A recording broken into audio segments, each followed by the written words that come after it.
ابو سلمہ نے عطا بن یسار سے خبر دی کہ انہیں حضرت زید بن خالد جوہنی رضی اللہ عنہ نے بیان کیا کہ انہوں نے حضرت عثمان بن عفان رضی اللہ عنہ سے پوچھا، آپ کی کیا رائے ہے جب کسی مرد نے اپنی بیوی سے مجامعت کی اور اس نے منی خارج نہ کی؟ حضرت عثمان رضی اللہ عنہ نے جواب میں کہا، نماز کے وضو کی طرح وضو کرے اور اپنے عضو کو دھو لے۔ حضرت عثمان رضی اللہ عنہ نے کہا، میں نے یہ بات رسول اللہ صلی اللہ علیہ وسلم سے سنی۔ صحیح مسلم حدیث نمبر 781۔ ابو سلمہ نے عطا بن یسار کے بجائے عروہ بن زبیر سے اور انہوں نے ابو ایوب رضی اللہ عنہ سے خبر دی کہ انہوں نے یہ بات رسول اللہ صلی اللہ علیہ وسلم سے سنی تھی۔ صحیح مسلم حدیث نمبر 782۔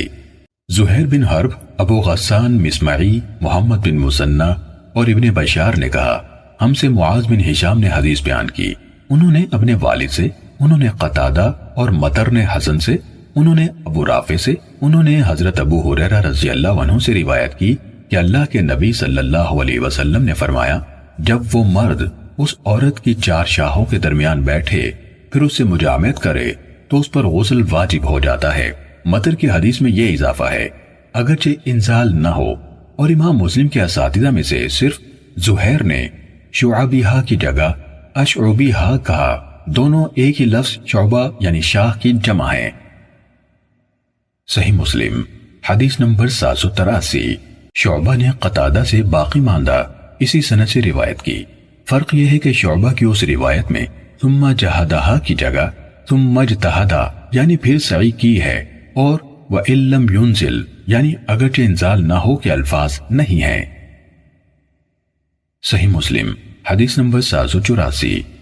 2 مختلف سندوں کے ساتھ ابو بردہ کے حوالے سے ان کے والد حضرت ابو موسیٰ رضی اللہ عنہ سے روایت ہے کہ اس مسئلے میں مہاجرین اور انصار کے ایک گروہ نے اختلاف کیا۔ انصار نے کہا، غسل صرف منی کے زور سے نکلنے یا پانی کے انزال سے فرض ہوتا ہے، اور مہاجرین نے کہا بلکہ جب اختلاط ہو تو غسل واجب ہو جاتا ہے۔ ابو بردہ نے کہا، حضرت ابو موسیٰ رضی اللہ عنہ نے کہا، میں تمہیں اس مسئلے سے چھٹکارا دلاتا ہوں۔ میں اٹھا اور حضرت عائشہ رضی اللہ تعالیٰ عنہ کی خدمت میں حاضری کی اجازت طلب کی۔ مجھے اجازت دے دی گئی تو میں نے کہا، میری ماں، یا کہا ام المومنین، میں آپ سے ایک چیز کے بارے میں پوچھنا چاہتا ہوں اور مجھے آپ سے شرم بھی آ رہی ہے۔ تو انہوں نے کہا، جو بات تم اپنی اس ماں سے جس نے اپنے پیٹ سے تمہیں جنم دیا پوچھ سکتے تھے، وہ مجھ سے پوچھنے میں شرم نہ کرو، کیونکہ میں بھی تمہاری ماں ہوں۔ میں نے کہا، تو کون سا کام غسل کو واجب کرتا ہے؟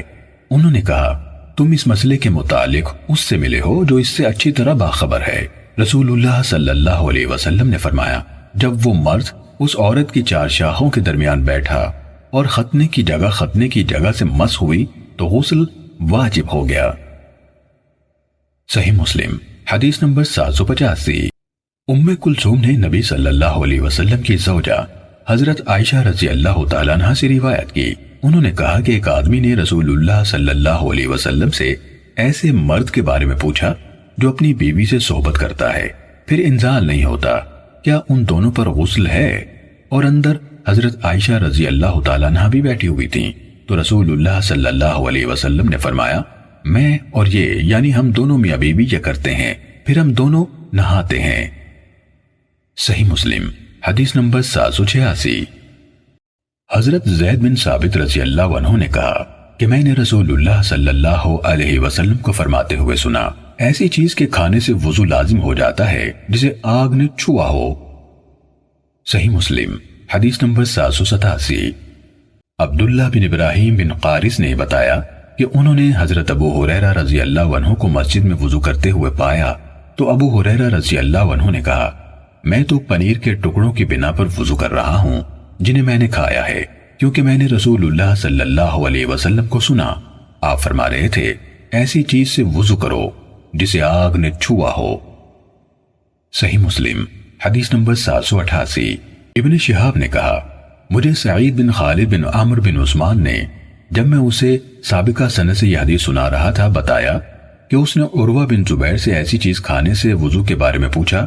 ابن شہاب نے کہا، مجھے سعید بن خالد بن عمرو بن عثمان نے جب میں اسے سابقہ سند سے یہ حدیث سنا رہا تھا بتایا کہ اس نے عروہ بن زبیر سے ایسی چیز کھانے سے وضو کے بارے میں پوچھا جسے آگ نے چھوا ہے۔ تو عروہ رضی اللہ عنہ نے کہا میں نے نبی صلی اللہ علیہ وسلم کی اہلیہ حضرت عائشہ رضی اللہ تعالیٰ عنہ سے سنا، انہوں نے کہا رسول اللہ صلی اللہ علیہ وسلم نے فرمایا ایسی چیز سے وضو کرو جسے آگ نے چھوا ہو۔ صحیح مسلم حدیث نمبر 789۔ عطا بن یسار نے حضرت ابن عباس رضی اللہ عنہما سے روایت کی کہ رسول اللہ صلی اللہ علیہ وسلم نے بکری کا شانہ تناول فرمایا، پھر نماز پڑھی اور وضو نہیں کیا۔ صحیح مسلم حدیث نمبر 790۔